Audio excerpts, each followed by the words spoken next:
j'escave, je passe mon temps à escaver, mettre au jour, mettre à jour, extirpant de moi des mots-clés qui se trouvent prendre vie dans la chambre d'écho de mes livres qui m'entourent.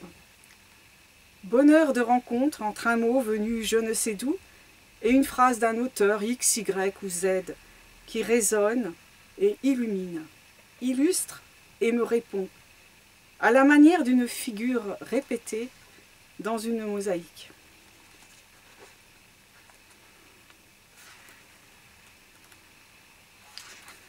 Coulure, c'est le mot qui te vient.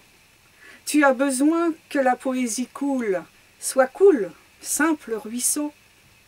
Mais le plus souvent tu hésites. Poésie de l'hésitation, valse ou bien fleuve.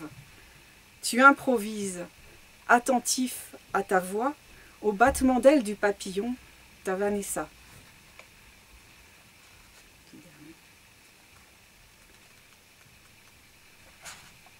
Je veux sentir le rythme des mots m'envahir et prendre le pouvoir sur mes peurs et doutes.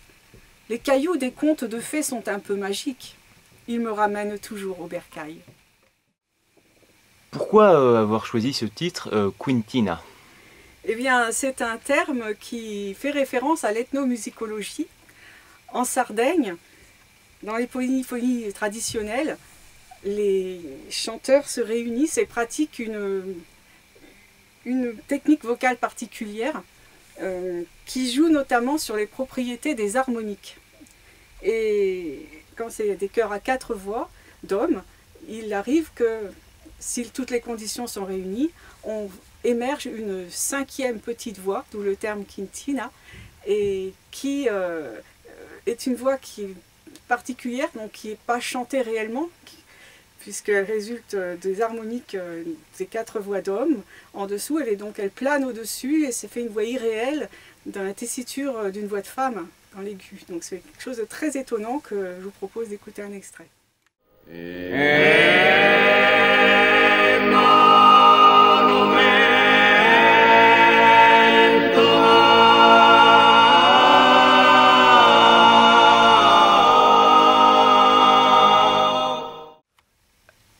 Alors quel est le rapport avec le contenu de votre livre? De quoi s'agit-il dans Quintina justement? Bien justement, il n'y a pas de rapport direct avec la musique que l'on vient d'entendre de Sardaigne.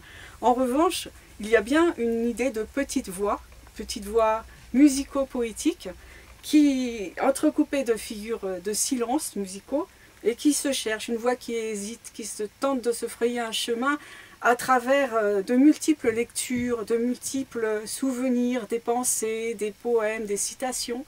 Et voilà, donc c'est un rapport avec la Quintina de tout à l'heure, puisque c'est une voix qui émerge de tout un fatras de choses.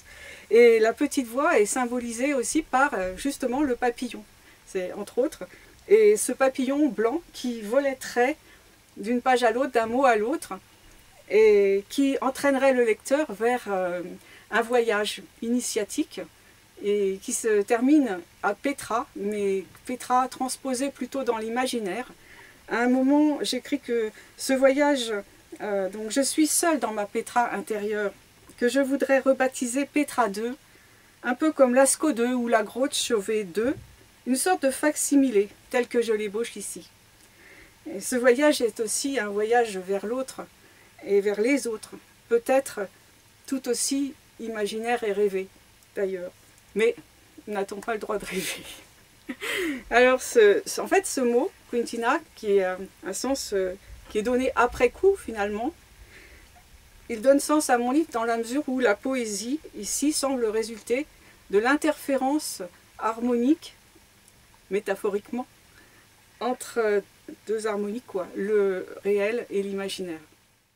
Alors une fois n'est pas coutume, pour clore cette interview, pouvez-vous en quelques mots vous présenter? Eh bien, je suis Nathalie Cousin, je suis membre d'une association de poésie qui s'appelle l'Ouvre-boîte à poèmes à Montmorency. Et donc, avec cette association, nous publions une revue, nous faisons un coin des poètes tous les mois et nous animons des émissions de radio sur IDFM Radio Anguin. Et professionnellement, je suis bibliothécaire à Sorbonne Université. à la bibliothèque d'art et d'archéologie. Voilà. Alors, je voudrais remercier, parce que c'est mon premier livre publié en fait, donc je voudrais remercier Nicole Barrière, qui a accepté de publier mon livre dans sa collection Accent tonique poésie, et également remercier Eric Humber-Claude, qui a bien voulu préfacer Quintina. Et donc je vous donne rendez-vous pour le 20 février de 19 h à 21 h pour une soirée de lecture signature dans les locaux de l'Harmattan, 21 bis rue des Écoles, Paris 5e. Je vous remercie beaucoup de votre attention.